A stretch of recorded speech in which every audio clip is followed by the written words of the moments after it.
how do you run against the guy who on Monday proposes Medicare and Medicaid cuts and then disowns them on Tuesday or Wednesday, as I am betting he will?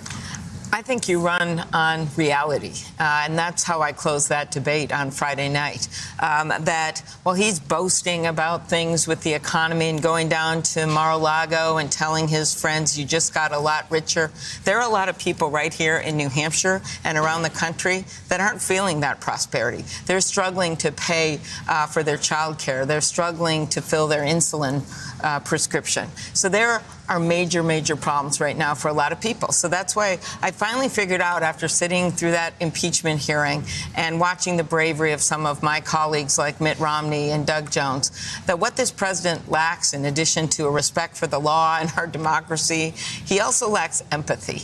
And that's why I came up with ending my debate with the story of FDR, that when he died, they put his body in the train and the regular guy is standing by the train tracks. And the reporter says to the guy who's sobbing, "Sir, did you know the president?" And he says, "No, I didn't know the president, but the president knew me.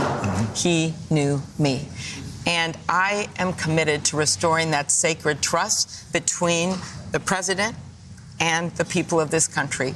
And you do that by basically looking at the people. And I've seen them in these crowds that we've seen now since the debate, growing and growing and growing.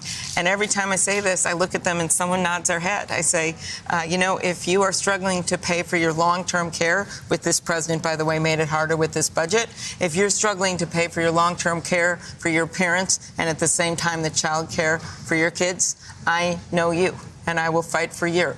If you're struggling to decide if you're going to fill a prescription or fill your refrigerator with food, I know you, and I will fight for you. And if you're struggling to decide how you're going to make that paycheck go to pay the rent or the mortgage, I know you, and I will fight for you. That's what's missing with this president. And people, whether they are Democrats or independents, which come in spades here in the great state of New Hampshire, or moderate Republicans, they are showing up because they know that what unites our country is bigger than what divides us, that the heart of America is bigger than the heart of this guy in the White House. Thanks for checking out our YouTube channel. Subscribe by clicking on the button below for more from The Last Word and the rest of MSNBC.